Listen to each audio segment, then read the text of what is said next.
kita membuka Alkitab kita dalam Injil Matius pasal yang pertama. Injil Matius pasal yang pertama.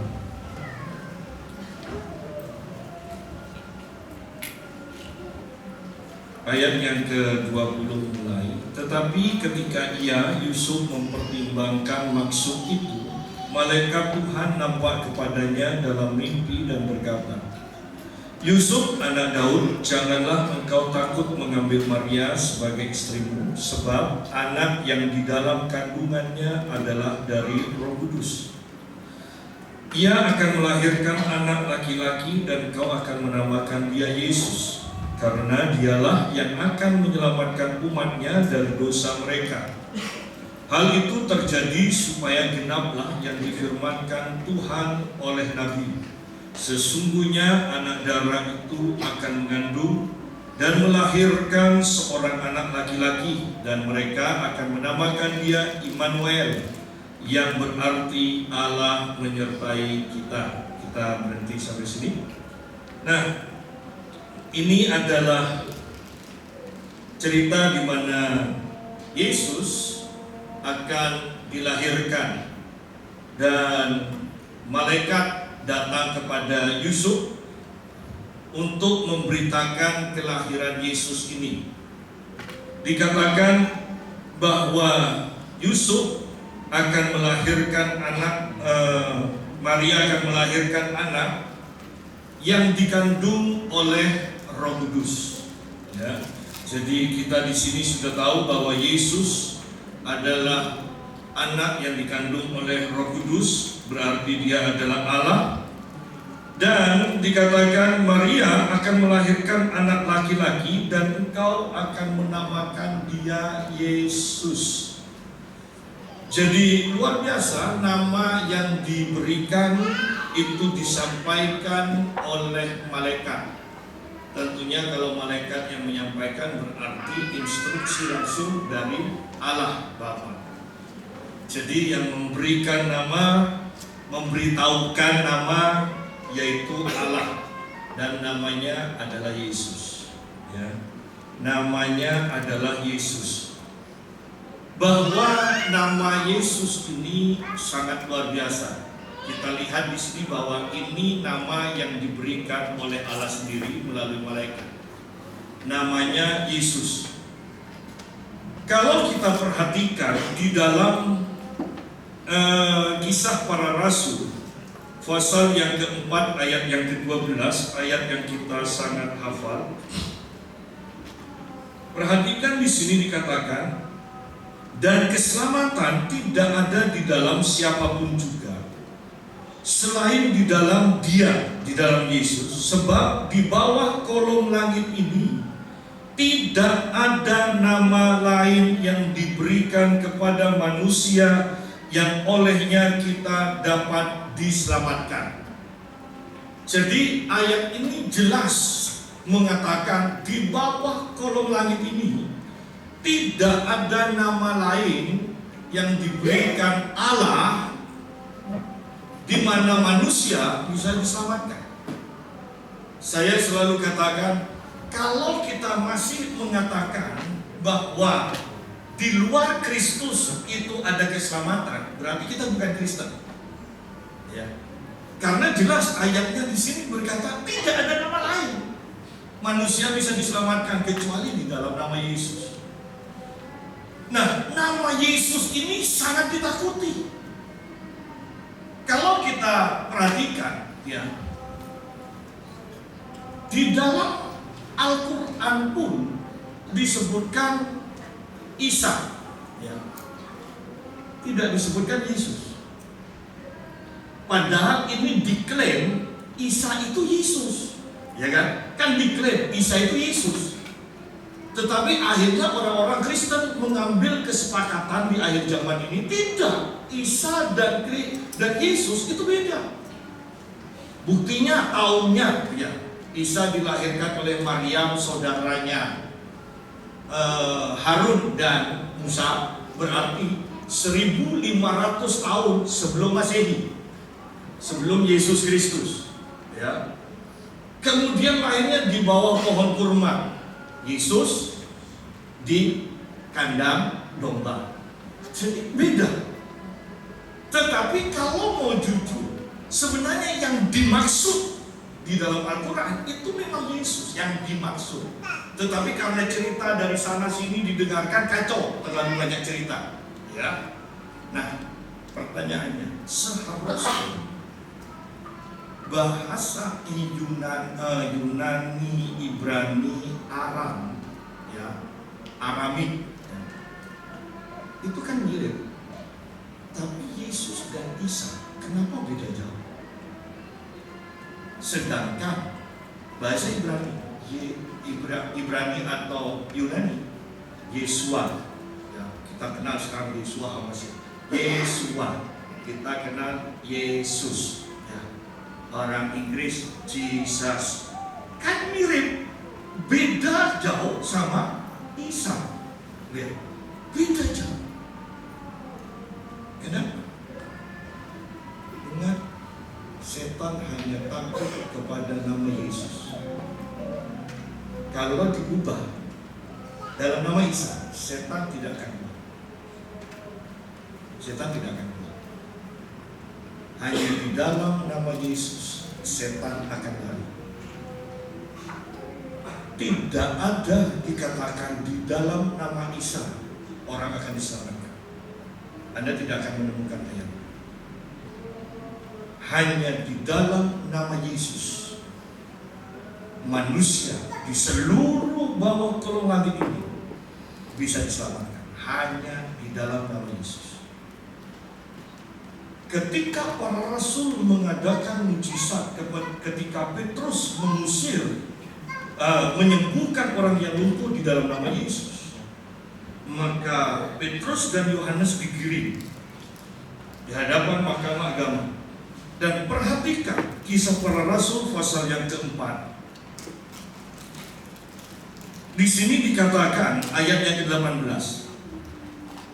Dan setelah keduanya disuruh masuk, mereka diperintahkan supaya sama sekali jangan berbicara atau mengajar lagi dalam nama Yesus. Kalau mengajar di dalam nama yang lain terserah, tapi jangan mengajar di dalam nama Yesus. Kalau pakai nama lain, walaupun ajarannya sama, kuasanya beda.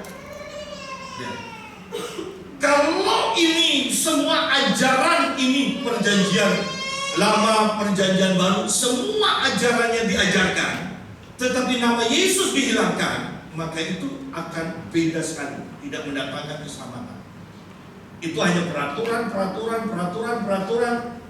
Peraturannya baik-baik, tapi tidak menyelamatkan. Ya.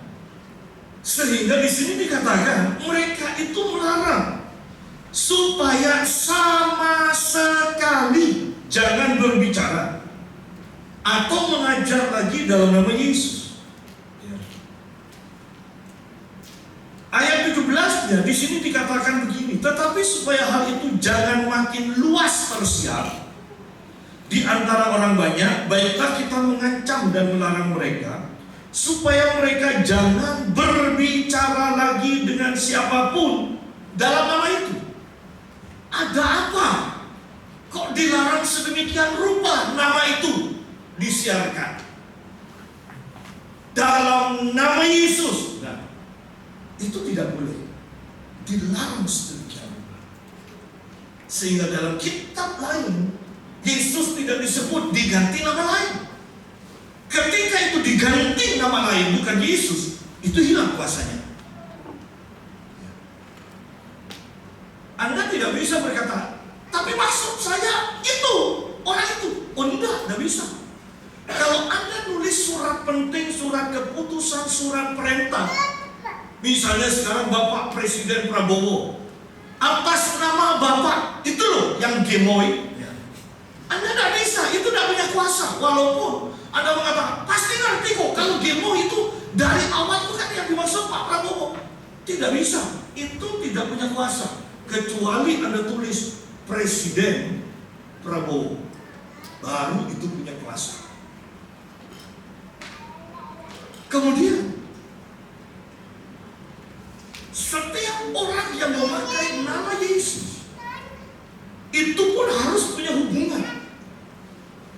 Ingat 7 anak sekewa pakai nama Yesus tapi tidak punya hubungan. Ngaku-ngaku tidak bisa.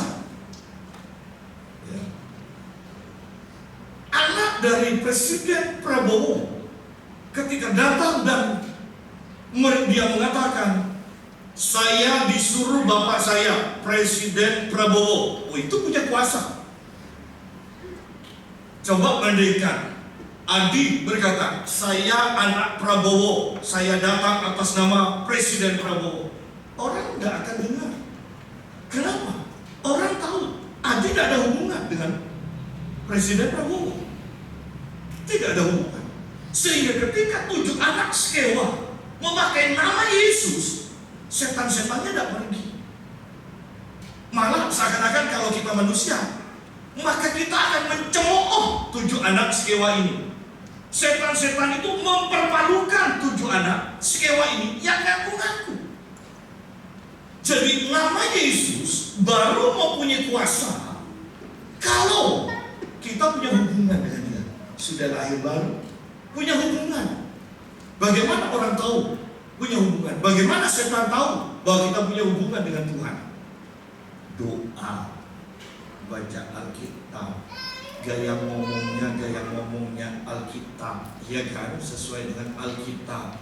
Ya, tingkah lakunya sesuai dengan Alkitab. Sehingga setan tahu, oh iya, memang ada hubungannya dengan Yesus. Tapi kalau itu semua gaya hidup kita sehari-hari tidak mencerminkan bahwa kita punya hubungan dengan Yesus, kita memakai nama Yesus, tidak ada kuasa juga. Ya. Tetapi kembali kepada pembahasan kita, bahwa malaikat itu berkata kepada Yusuf, engkau harus memberi nama Yesus. Tidak boleh nama yang lain, nama Yesus. Ya. Dan jelas di dalam Kisah Para Rasul dikatakan, dan keselamatan tidak ada di dalam siapapun juga selain di dalam Dia, di dalam Yesus. Sebab di bawah kolong langit ini tidak ada nama lain yang diberikan kepada manusia yang olehnya kita dapat diselamatkan. Lihat, manusia, kebanyakan orang itu cara pandangnya beda dengan Alkitab. Ketika manusia, orang-orang berbicara tentang kebenaran, maka kita langsung berpikir tindakan-tindakan, perkataan-perkataan yang benar. Tetapi ketika Alkitab berkata kebenaran, ini langsung mengarah kepada satu pribadi, yaitu Yesus. Dan kalau cara pandang kita saja sudah berbeda, kalau cara pandang kita salah, kalau mengacu kepada Alkitab, maka selamanya kita salah, tidak akan pernah ketemu dengan Alkitab. Bahwa kebenaran itu tidak berbicara tentang perbuatan kita, tetapi berbicara tentang pribadi Yesus itu yang adalah kebenaran. Nah, keselamatan ini pun orang-orang berpikir ketika berbicara keselamatan, kita berbicara tentang apa yang harus kita lakukan, apa yang harus kita lakukan. Tetapi Alkitab ketika berbicara keselamatan, itu berbicara kembali pribadi, yaitu pribadi Yesus.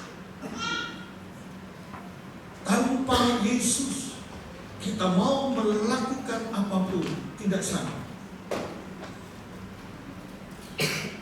Dan ini Alkitab, ini firman Allah yang mengatakan, kita tidak bisa dan tidak boleh takut untuk dikatakan fanatik. Kita tidak fanatik, kita berbicara sesuai dengan firman Tuhan. Jelas di sini dikatakan, keselamatan tidak ada di dalam siapapun juga selain di dalam Kristus. Kalau kita masih mengatakan, ya kan tergantunglah, walaupun agamanya ya beda, walaupun tidak percaya Tuhan Yesus, yang penting baik, pasti masuk surga. Perhatikan, ketika kita berbicara seperti itu, jangan-jangan kita belum lahir baru. Karena saya percaya orang yang lahir baru, orang yang belajar firman Tuhan, tidak akan pernah bisa dan tidak akan pernah berani dan tidak akan pernah muncul dalam pikiran orang yang penting baik pasti walaupun bukan Kristen bisa masuk surga. Kalau orang lahir baru dan belajar firman sungguh-sungguh, tidak mungkin berani mengatakan di luar Kristus orang bisa diselamatkan asal baik, asal benar. Tidak mungkin. Kalau dia masih berkata seperti itu dan orang-orang kata, tadi kan dia benar, saya percaya dia benar. Pungut suara, siapa yang terbanyak? Pasti orang terbanyak mengatakan, iya, yang penting baik, pasti masuk surga. Saya mau katakan, berarti dia bukan Kristen. Kalau dia Kristen sungguh-sungguh lahir baru, tidak akan pernah muncul di pikiran ada keselamatan di luar Kristus. Tidak akan berani mengucapkan kata-kata yang jelas menyangkal kebenaran firman Tuhan bahwa di luar Kristus ada keselamatan. Tidak akan pernah berani. Kalau orang masih mengatakan, ya di luar Kristus yang penting baik, pasti bisa masuk surga. Belum lahir baru, jelas belum lahir. Ya. Kalau memang di luar Kristus ada keselamatan, saya percaya Allah tidak perlu mengutus anaknya yang tunggal untuk menyelamatkan manusia. Biarlah semuanya bertanggung jawab dengan perbuatan tingkah lakunya masing-masing. Tetapi karena sudah ribuan tahun ditunggu oleh Tuhan, tidak ada seorang pun yang bisa hidup dalam kebenaran menurut versi Tuhan, maka Allah mengutus anaknya yang tunggal, Yesus Kristus. Sudah. Kamu tidak mungkin bisa menyelamatkan diri. Allah sendiri yang menyelamatkan. Di bawah kolong langit tidak ada nama lain yang di dalamnya manusia bisa diselamatkan kecuali nama Yesus. Bayangkan orang-orang pemuka-pemuka agama, ahli-ahli agama, yang namanya ahli-ahli agama itu tidak melarang orang berbuat baik. Yang dilarang nama Yesus. Jangan berbicara, jangan mengajar di dalam nama Yesus.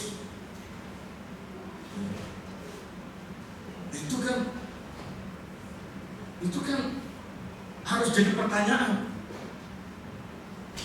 Kemudian ada agama tertentu yang mengubah nama Yesus, walaupun yang dimaksud pribadinya dia, tetapi namanya diganti. Ya. Oh, itu masalah. Yang buat paspor kan ngerti kan? Salah satu huruf aja, kita disur sudah urus lagi. Ya, kecatatan sipil urus KTP-nya. Apalagi ini Yesus dan Isa beda jauh. Beda.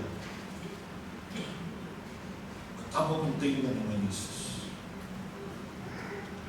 Dan kita sedang merayakan nama Yesus di hari Natal. Kita ulang ayat yang ke-17 dan 18. Tetapi supaya hal itu jangan makin luas tersiar di antara orang banyak, baiklah kita mengancam dan melarang mereka supaya mereka jangan berbicara lagi dengan siapapun dalam nama itu. Dan setelah keduanya disuruh masuk, mereka diperintahkan supaya sama sekali jangan berbicara atau mengajar lagi dalam nama Yesus. Nama Yesus ditakuti. Latihan nyanyi aja ada nama Yesus dilarang kok, ya kan? Ya. Kenapa? Sebenarnya nama Yesus. Coba Anda kumpul-kumpul, nama Yesus dihilangkan, tidak jadi masalah.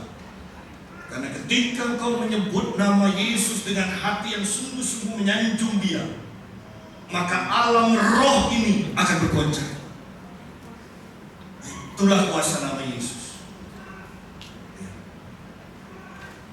Oh, betapa luar biasanya nama Yesus ini. perhatikan Filipi pasal yang kedua. Kitab Filipi pasal yang kedua.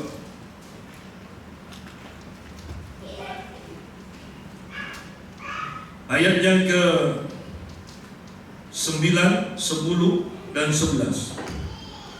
Itulah sebabnya Allah sangat meninggikan Dia, Yesus, dan mengaruniakan kepadanya nama di atas segala nama, supaya dalam nama Yesus bertekuk lutut segala yang ada di langit dan yang ada di atas bumi dan yang ada di bawah bumi, dan segala lidah mengaku Yesus Kristus adalah Tuhan, bagi kemuliaan Allah Bapa.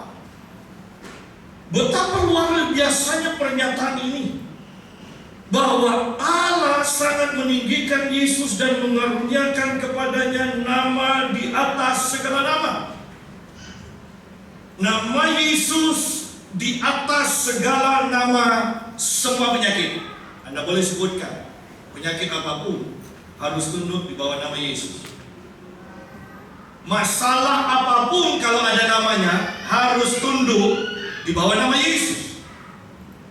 Anda mau cari binatang purba yang begitu mengerikan, yang besar sekali, kalau itu ada namanya, nama itu harus tunduk di bawah nama Yesus. Segala macam nama di surga, malaikat segala macam, kalau ada namanya, harus tunduk di bawah nama Yesus. Semua nabi-nabi, semua tokoh agama, apapun juga, kalau ada namanya, kalau punya nama, harus tunduk di bawah nama Yesus. Setan apapun namanya, karena mereka punya nama, maka mereka harus tunduk kepada nama Yesus. Makanya supaya sama rata, ada yang lebih tinggi, nama Yesus tidak boleh diberitakan. Jadi tidak ada yang tinggi, tidak ada yang lebih rendah nama itu. Iya kan? Karena semuanya hanya tunduk di bawah nama Yesus. Oh, betapa bangganya kita seharusnya menjadi orang Kristen. Ada sebuah buku yang sangat luar biasa berbicara tentang nama Yesus. Bukunya tebal, yang dibahas hanya nama Yesus. Judulnya Nama Yesus, dikarang Kenneth Hagin. Wah, itu buku luar biasa. Hanya nama Yesus yang dibahas. Ada buku yang sangat tipis juga, judulnya Darah Yesus. Kalau Anda baca, Anda akan tahu bahwa kita sebenarnya banyak belum mengalami kuasa darah Yesus dan nama Yesus. Di buku itu pun diceritakan bagaimana jatuh dari tangga yang begitu tinggi, seharusnya patah. Ketika disebutkan darah Yesus, maka patah itu menjadi sembuh. Bagaimana daging yang sudah terluka begitu lebar, ketika disebutkan darah Yesus, daging itu bisa kembali menutup. Banyak orang katakan mungkin hayal, tetapi itu kenyataan. Yang jadi masalah sebenarnya, kita orang Kristen sama sekali tidak mengerti, tidak mau belajar, tidak mau percaya tentang kuasa nama Yesus dan darah Yesus. Sehingga betapa ruginya kita sebenarnya menjadi orang Kristen hingga saat ini, kalau tidak pernah mengalami. Padahal itu disediakan buat setiap orang yang percaya. Kembali kepada pembahasan kita, lihat di sini. Itulah sebabnya Allah sangat meninggikan Dia dan mengaruniakan kepadanya nama di atas segala nama. Nama di atas segala nama. Supaya dalam nama Yesus bertekuk lutut segala yang ada di langit, maksudnya di surga, dan yang ada di atas bumi, dan yang ada di bawah bumi, dan segala lidah mengaku Yesus Kristus adalah Tuhan. Yesus Kristus adalah Tuhan, bukan hanya sekedar nabi. Orang-orang bisa sepakat mengatakan Yesus orang yang baik, Yesus orang yang punya kuasa, Yesus adalah nabi, Yesus adalah rasul, Yesus adalah gembala yang baik. Mereka semua dari berbagai agama bisa sepakat, ya benar. Tetapi bagaimana ini? Bahkan Tuhan pun menulis, dan segala lidah mengaku Yesus Kristus adalah Tuhan. Dan banyak orang yang menentang ini, banyak orang yang memberontak dengan ketetapan ini. Yesus Kristus adalah Tuhan. Oh, ini adalah kebenaran yang seharusnya didengung-dengungkan. Kenapa saya katakan harus didengung-dengungkan? Buktinya di dalam Kisah Para Rasul, nama ini begitu ditentang, nama ini begitu ditakuti. Tetapi sebaliknya juga, nama ini menyembuhkan, nama ini melepaskan, nama ini mendatangkan mujizat. Betapa luar biasa, sangat luar biasa nama Yesus. Kembali kepada pembahasan kita, Matius pasal yang pertama, ayat 21. Dan ia akan melahirkan anak laki-laki, dan engkau Yusuf akan menamakan dia, anakmu itu, Yesus, karena dialah yang akan menyelamatkan umatnya dari dosa mereka. Arti Yesus adalah Allah menyelamatkan atau juru selamat. Saya tidak tahu arti Isa itu apa, tetapi arti dari Yesus juru selamat atau Allah menyelamatkan, itu artinya. Dan di sini jelas namanya adalah Yesus, karena dia yang akan menyelamatkan umatnya dari dosa mereka. Jadi umatnya tidak bisa menyelamatkan dirinya sendiri dari dosa-dosa mereka. Mau buat kebaktian yang bagaimanapun, mau mengadakan korban yang bagaimanapun, mereka tidak bisa menyelamatkan diri mereka sendiri dengan usaha mereka. Yesus yang akan menjadi penyelamat, Allah yang menyelamatkan, Allah yang menyelamatkan. Dialah yang akan menyelamatkan umatnya dari dosa mereka. Ya. Nah, ayat 22. Hal itu terjadi supaya genaplah yang difirmankan Tuhan oleh Nabi. Ayat 23 itu sama dengan pernyataan Nabi Yesaya. Yesaya 7 ayat yang ke-14.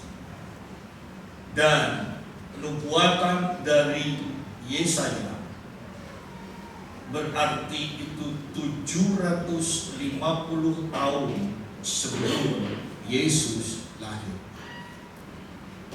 Bayangkan kebenaran firman Tuhan ini.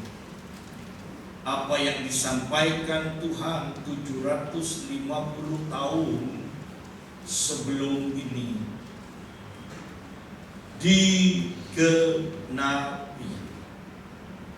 Kalau mau mengacu kepada Kejadian pasal yang ketiga tentang benih perempuan itu yang akan menginjak keturunan ulang, berarti 4.000 tahun.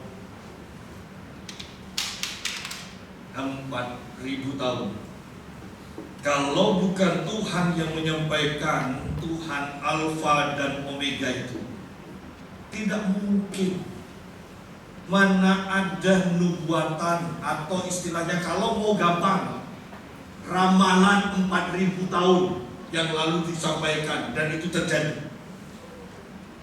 Nubuatan atau ramalan supaya bisa mudah dimengerti, 750 tahun yang lalu, dan itu terjadi plak sama terjadi. Kalau bukan Tuhan, tidak mungkin. Bagaimana tentang akhir zaman, tanda-tanda kedatangan Tuhan Yesus? Bahwa ketika dihitung-hitung sebenarnya 90% itu sudah digenapi. Berarti tinggal 10% kira-kira. Itu sangat sedikit berarti yang akan segera digenapi juga. Ini waktunya kita lebih sungguh-sungguh dengan Tuhan.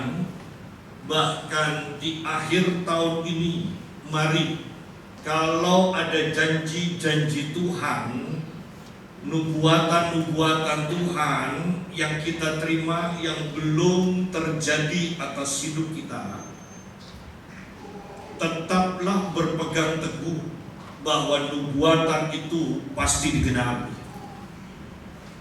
Pasti digenapi. Ingat, ada nubuatan 4.000 tahun terjadi. Ada nubuatan 750 tahun terjadi. Kita baru berapa tahun kan? Pasti terjadi. Kitab Ibrani berkata, berpegang teguh pada pengakuan iman kita. Dan itu pasti terjadi. Jangan goyah. Kok kelihatannya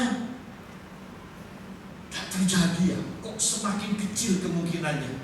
Jangan diucapkan. Lebih baik kau mengucapkan nubuatan janji Tuhan yang kau sudah terima. Jangan pernah goyah. Itu pasti terjadi. Hal itu terjadi supaya genaplah yang difirmankan Tuhan oleh Nabi Yesaya. Supaya genaplah firman Tuhan. Biarlah Natal ini juga mengingatkan kita bahwa semua janji Tuhan yang dilepaskan atas hidup kita pasti Tuhan akan genapi. Jangan pernah ragu. Jangan mengucapkan kata-kata yang bertentangan dengan janji Tuhan itu. Tetap berpegang teguh pada pengakuan iman kita bahwa semua janji Tuhan pasti digenapi. Ayat 23, sesungguhnya anak darah itu akan mengandung dan melahirkan seorang anak laki-laki. Saya mau menekankan, di sini dikatakan sesungguhnya anak darah itu akan mengandung dan melahirkan seorang anak laki-laki. Kalau kita lihat ayat yang ke-20 dikatakan, sebab anak yang di dalam kandungannya adalah dari Roh Kudus. Seorang anak darah akan mengandung dan melahirkan anak laki-laki, dan itu dari Roh Kudus. Bahwa Natal berbicara tentang mujizat yang dikerjakan oleh Roh Kudus. Anak darah, dan ini memang anak darah, bukan hanya orang yang mengaku-ngaku masih perawan, bukan. Tetapi karena kuasa Roh Kudus bekerja, mujizat yang seharusnya sama sekali tidak mungkin terjadi. Seorang perawan mengandung dan melahirkan, tidak mungkin terjadi. Dan kalau itu yang tidak mungkin terjadi bisa terjadi, itu namanya mujizat. Bahwa ketika Roh Kudus bekerja, mujizat pasti terjadi. Natal mengingatkan kita bahwa ada mujizat yang akan dikerjakan oleh Roh Kudus dalam hidup kita, sehingga itu akan kita alami. Jangan hanya sekedar perayaan, tetapi kita harus menyadari bahwa Natal pertama itu berbicara mujizat yang tidak mungkin bisa dikerjakan oleh siapapun juga kecuali oleh Allah, kecuali oleh Roh Kudus.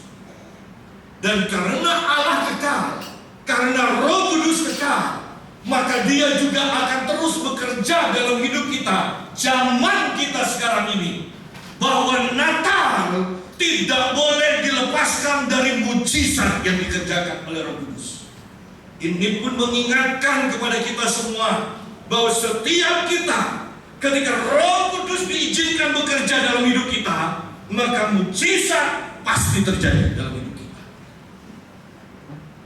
Apakah kita menganggap keuangan yang begitu diberkati itu mujizat? Apakah kita menganggap kesembuhan yang kita butuhkan itu mujizat? Tetapi yang pasti kita harus menyadari bahwa Roh Kudus sedang bekerja, dan ketika Roh Kudus bekerja dalam hidup kita, mujizat pasti terjadi. Itulah berita Natal. Berita Natal tidak boleh dilepaskan dari mujizat. Berita Natal tidak boleh dilepaskan dari kelimpahan juga. Ingat orang-orang Majus yang memberikan persembahan bukan kepada anak atau orang raja yang perkasa kelihatannya, tetapi kepada bayi yang berumur kira-kira 2 tahun. Dan orang-orang Majus ini bisa memberikan persembahan yang begitu banyak, ya, sehingga diperkirakan dengan persembahan itu dari orang Majus, maka Yusuf dan Maria bisa membawa Yesus yang masih bayi itu ke Mesir dan hidup beberapa tahun di Mesir. Bayangkan itu persembahan sebanyak apa. Kalau misalnya Anda mendapatkan uang dan Anda bisa hidup di Amerika dengan persembahan dengan uang itu selama 2 tahun, ya, Anda bisa perkirakan uang itu sebanyak apa. Dan itulah yang diperkirakan oleh penafsir Alkitab, bahwa Yusuf dan Maria bisa hidup di Mesir, ya, dalam pengungsiannya karena persembahan orang Majus. Artinya bahwa berita Natal juga akan mempersiapkan kita dengan berkat keuangan untuk menghadapi masalah-masalah keuangan di masa depan. Allah menyediakan. Itulah berita Natal. Ada berkat keuangan, ada cerita atau ada mujizat yang sama sekali tidak mungkin bisa dilakukan oleh manusia.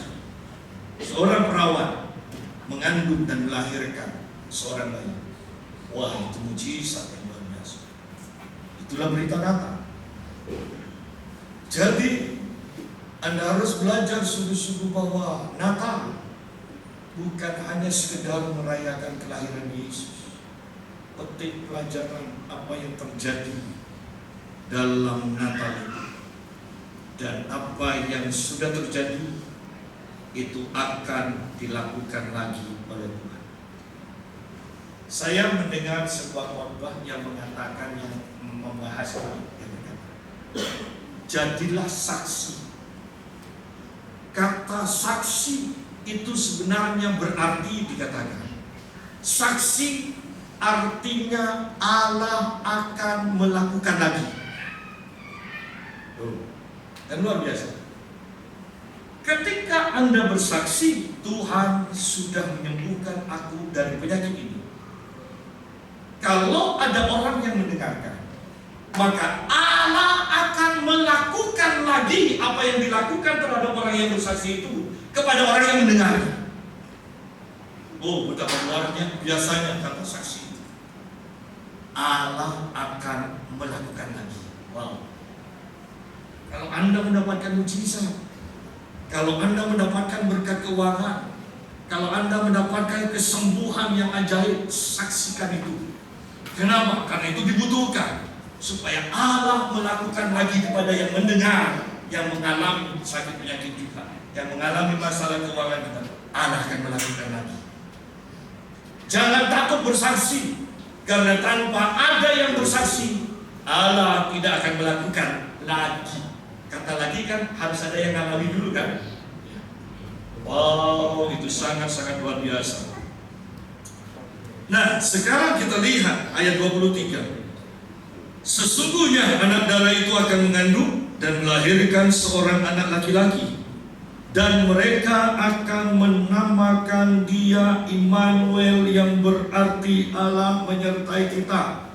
Natal harus mengingatkan kita bahwa Allah yang jauh ada di surga, sekarang Dia bersama kita.